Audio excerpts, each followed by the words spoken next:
Halo teman-teman, mungkin teman-teman sering lihat ya, akhir-akhir ini saya dan istri itu sering banget jajan aglonema. Ya kan? Ini beberapa memang saya beli aglonema dengan ID-ID yang baru, ya kan? Karena kan beberapa waktu lalu udah beberapa kali itu banyak sekali yang keluar dari kandang, makanya perlu saya ganti dengan ID-ID yang baru. Nah, tapi tidak semua aglonema yang ada di sini itu begitu datang adaptasi sehari, 3 hari, atau 1 minggu langsung saya ganti atau saya reporting.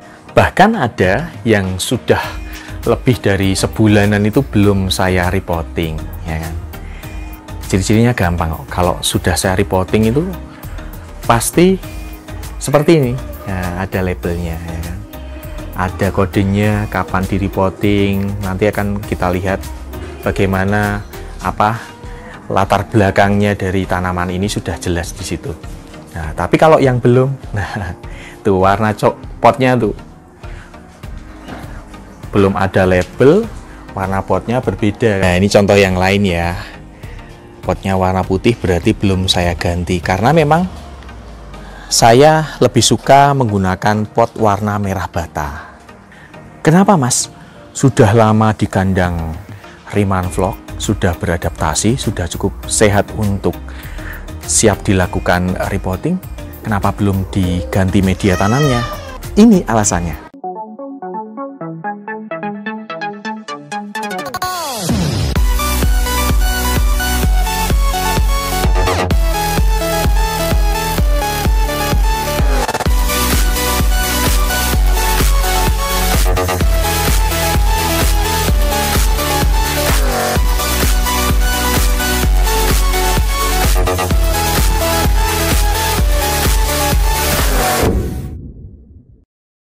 Teman-teman, kasus kemarin ya, yang saya membeli aglonema lalu datang dalam kondisi lonyot ya, baru hari kedua itu saya tangani. Ada teman-teman netizen yang bertanya, Mas, kenapa kok tidak segera ditangani? Kemungkinan kalau segera ditangani kan, di treatment itu kan bisa sembuh, kan gitu jawabannya. Kenapa saya tidak langsung menangani? Karena pertama, barang itu datang dalam kondisi lonyot. Itu berarti karena saya belum menerima, saya menganggap itu bukan milik saya. Saya harus mengkomunikasikan dulu kepada seller. Nah, proses komunikasi inilah terjadi kesepakatan. Apa yang akan dilakukan untuk tanaman yang lonyot ini? Apakah nanti dikirim kembali atau saya rawat dulu? Nah, setelah mendapatkan kesepakatan, artinya bebas kita mau ngapain karena kesepakatan. Oh iya, Mas, silahkan di treatment dulu. Atau kalau misalnya saya inisiatif nih, wah pokoknya datang saya treatment dulu, seset gitu. Bisa jadi sellernya nggak terima, loh kenapa kok langsung dipotong-potong, kenapa nggak komunikasi sama saya. Nah, otomatis karena saya melakukan inisiatif seperti itu, garansinya bisa dibilang hangus. Sellernya bisa bilang, lah itu kan bukan atas persetujuan saya, kan gitu. Jadi langkah pertama adalah mengkomunikasikan, menyepakati, lalu kompensasi apa yang akan diberikan seller kepada pembeli. Mengganti uang secara utuh, mengganti setengah, 1/4, atau mengganti tanaman lain, itu tergantung kesepakatannya. Nah, kalau dalam kasus saya kan karena datang memang lonyot dan ternyata spot merah. Yang kedua, tentang kondisi tanaman. Ini misalnya ya, misalnya kondisi tanaman itu dikirim dengan cara yang kurang benar ya, karena terlalu pengap, nggak ada sirkulasi udara, ya kan, benar-benar pengap. Apalagi saat ini musim hujan, kelembaban udaranya itu sangat tinggi. Nah, menyebabkan di dalam itu lembab sekali, lalu terjadi serangan bakteri atau jamur dan lonyot. Nah, ketika itu sampai ke sini, lonyot akibat bakteri atau jamur itu masih bisa ditangani, ya kan. Biasa yang saya tangani adalah ketika terjadi seperti itu, ya kan, tinggal diambil menggunakan tisu kering, dibersihkan yang lonyot itu, lalu disemprot menggunakan bakterisida, fungisida, merek apapun, dan itu kemungkinan besarnya masih hidup. Tetapi yang terjadi pada kasus saya kemarin itu, karena lonyotnya ini menyimpan titik-titik merah dan ternyata spotnya sudah parah. Nah, karena sudah parah seperti ini, langsung ditanganin pun kemungkinan hidupnya kecil. Apalagi belum terjadi kesepakatan, siapa yang akan bertanggung jawab? Jadi makanya harus ada kesepakatan terlebih dahulu. Nah, sekarang saya contohkan ini. Ini adalah moonlight gerhana ya. Lihat ini, klorosis menguning, nggak lonyot, aman. Ini sudah lama ada di kandang ini. Potnya putih ya, belum saya ganti media tanamnya, belum saya ganti potnya yang sesuaikan dengan selera saya ya kan. Nah, ini masih sehat, aman-aman saja, segar, bahkan tumbuh bagus. Jadi gini teman-teman, tanaman sehat, mau dia didiemin aja, cuman disiram biasa air kosongan, kalau dia sehat ya bakalan sehat ya kan, gak masalah. Contoh yang lain, ini Aglonema cavalieri. Nah, lihatlah, ini belum saya apa-apain ya, lihat daunnya tumbuh segar, cerah, tegak ya kan. Media tanamnya juga belum saya ganti, potnya belum saya ganti. Kalau tanaman itu sehat, bakalan baik-baik saja, meskipun belum diapa-apain. Begitu juga ini, ada Widya. Sama, Widya ini belum diapa-apain, tapi lihat, dia tegak, segar. Lalu ada New City, juga sehat. Ada Tiara, ada Ria, ada Arimbi, ada Seri Kemuning, Northern Star. Dan lihat dari kesemuanya rata-rata dia tumbuh segar, tegak, dan sehat. Dari kesemuanya ini masih menggunakan media tanam dari sellernya, dari asalnya. Jadi meskipun berlama-lama ya sudah datang dengan media tanam asal, kalau tanaman dikirim dalam kondisi sehat, meskipun lama dan belum ditreatment, belum diganti, belum direpotting, tanaman akan baik-baik saja. Jadi begitu ya teman-teman, kalau tanaman dikirim dalam kondisi sehat, dalam kondisi prima, sesederhana apapun perlakuan kita ketika tanaman itu datang, tetap saja akan baik-baik saja. Nah, sekarang kita akan bahas, kenapa Mas, kok sekian lama ada di kandangnya Riemann Vlog tetapi belum direpotting? Nah, begini, saya pribadi mempercayai kalau seller, petani, atau penghobi yang menjual tanamannya selalu memberikan yang terbaik. Contohnya, memberikan media tanam sesuai racikannya, sesuai komposisinya, dan itu ya harapkan bisa menumbuhkan tanaman itu menjadi sehat dan tumbuh optimal. Ya tentu saja kan kita mau beli kalau lihat tanamannya bagus ya kan. Nah, ini kan coraknya bagus meskipun ini ada sedikit klorosis lah ya. Tapi kalau nggak bagus, nggak sehat, nggak mungkin kan kita akan membelinya. Makanya saya nggak khawatir membiarkan tanaman ini berlama-lama dengan media dari seller. Nah, tanaman datang nih, lalu saya biarkan beradaptasi, ya kan? Bagaimana dia menggunakan, masih menggunakan media tanam dari seller. Oh, ternyata sehat. Sehat, segar, baru nantinya saya akan repotting menggunakan media tanam saya. Karena memang saya sudah meracik media tanam saya yang cocok untuk di kandang Riemann Vlog. Tetapi tidak segera langsung saya repotting. Saya menunggu momen yang tepat. Momen yang tepat ini nggak ada kaitannya ya sama hari yang baik atau mitos-mitos. Momen yang tepat ini berkaitan dengan bagaimana kondisi daun baru. Nah, ini ilmu dari salah satu guru saya, yakni Om Hendrik Sari-Sari. Beliau ini juri kontes nasional, juga anggota DPP ASA Pusat ya. Nah, ilmunya adalah ketika kita melakukan repotting, entah itu hanya mengganti media tanam, mengganti pot, atau perbanyakan ya, kita kan nggak tahu ya kondisi yang ada di dalam akar itu, perakarannya seperti apa, batangnya seperti apa, ada yang busuk apa enggak, nanti kalau ada dipotong-potong dan sebagainya, ya kan. Makanya sebelum kita melakukan itu, kita harus menunggu momen yang tepat.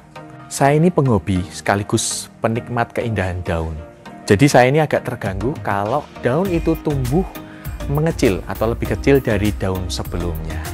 Nah, untuk mengantisipasi hal tersebut, kita bisa menyiasati dengan, nah ini ilmunya Om Hendrik Sari-Sari ini, yakni menunggu daun itu tumbuh sempurna, muncul secara penuh atau utuh. Ini contohnya. Nah, ini kan di tangkai bawah ini sudah muncul secara sempurna ya. Ini saatnya dilakukan repotting. Berbeda seperti ini rinjani saya ini. Sebenarnya saya sudah pengen repotting, tapi ternyata adalah ini keluar calon daun baru. Nanti kalau nekat kita repotting saat ini ya kemungkinan tumbuh daunnya itu mengecil tuh lebih besar. Nah, sekarang kita contohkan pada Big Mama saya ini. Ini kondisi sekarang ya. Yang dulu kita lihat. Nah, kita bongkar tuh kan daunnya agak buka tapi sudah penuh. Kita bongkar. Nah, ada yang busuk di batang bawah. Saya potong. Saya bersihkan. Ada proses pemotongan, ada proses pembersihan tuh, ada potensi busuk di situ. Ya tuh. Potensi busuknya saya bersihkan. Jadi ada proses pemangkasan. Nah, ini hasilnya. Dan kondisi saat ini ya. Nah, kondisi saat ini nih lihat daunnya yang baru besar. Biasanya kan kalau habis di repotting atau bahkan ada pemotongan ya, daun yang tumbuh itu lebih kecil. Nah, ini lihat nih daun sebelumnya, ini daun yang tadi tuh, wah lebih besar. Nah, buktinya ini ada bonggol Aglonema Big Mama yang saya tanam dan kayaknya udah muncul sih dikit nih, kecil sekali nih, mata tunas dan dia keras, sehat-sehat aja. Jadi gitu ya teman-teman triknya supaya daun tidak mengecil ketika dilakukan repotting atau perbanyakan. Nah, kita contohkan yang ini. Kalau Veronica saya ini daunnya belum keluar secara penuh, nah ini belum di repotting. Tapi kalau ini Cavalieri ini, nah ini sudah full, ini sudah penuh nih. Ini bisa dilakukan repotting. Kemudian yang ini Ria ini juga sudah utuh, penuh, bisa. Arimbi belum nih, soalnya daunnya juga masih segini ya kan. Nah, ini New City sudah, nih, lihat di bagian ini sudah penuh keluarnya. Nah, ini bisa dilakukan repotting. Tiara juga sudah, karena Tiara juga sudah keluar secara penuh. Contoh lain, Asri merah ini belum ya, nih belum keluar secara penuh. Lalu ada JT 3000, nah ini sudah, karena sudah keluar penuh. Sementara kalau Jatayu belum ya, Jatayu saya ini belum, lalu Black Goliath saya ini juga belum.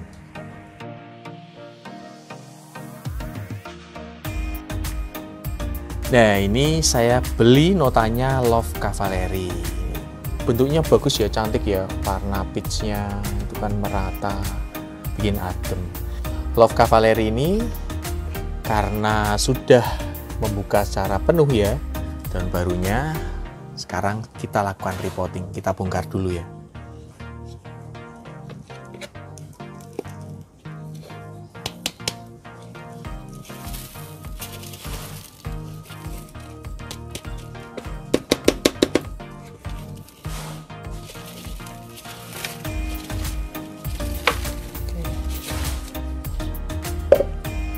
Sekam bakar, sekam fermentasi di akarnya, kita cuci dulu ya.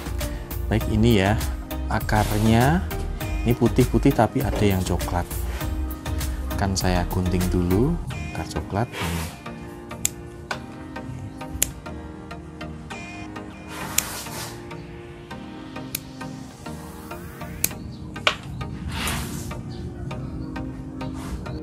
Nah, ini petaninya nutupnya pakai keras nih. Ini lem Korea ini nutup lukanya. Saya cuma mau mengiris bagian bawah ini sih, ngecek aja ya. Ini di bawah dulu, Mas. Ini apakah kondisinya putih? Bentar nih, ada titik satu ya. Oh, bersih. Nah, kondisinya bersih ya.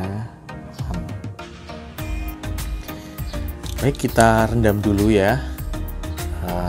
Di larutan Neostarter RG37, takarannya 5 ml per 1 liter air. Baik, kita tuang. Nah, kita aduk sampai merata ya. Lalu kita masukkan Love Cavalieri pelan-pelan, kurang lebih 1 jam.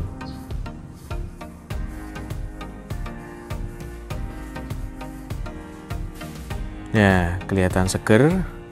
Saatnya kita ke proses selanjutnya. Nah, kita keringkan. Biar cepat mengeringkannya menggunakan tisu kering. Itu yang bekas luka tadi disayat ya, harus ditutup lukanya menggunakan salep kambium RJ37.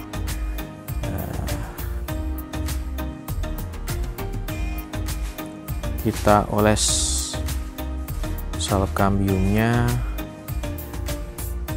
tipis saja supaya lebih cepat mengering.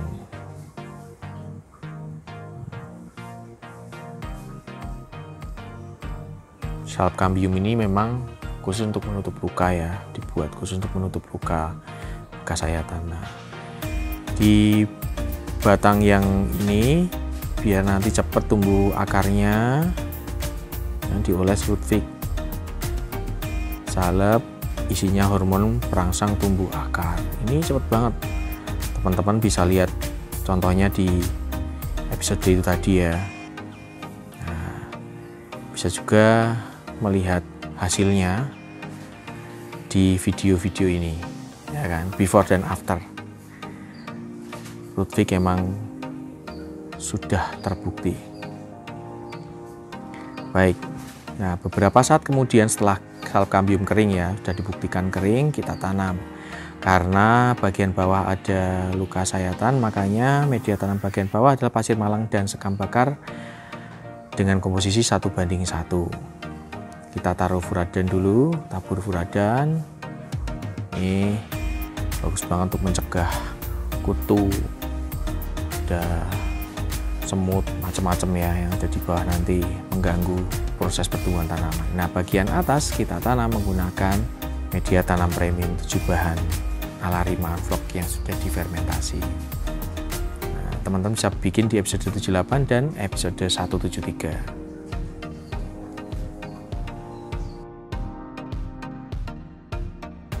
Ditambahkan pupuk merah eskakut. Ini bagus banget ini. Nitrogennya dan ada kandungan yang bisa membuat warna non hijaunya lebih ngejreng.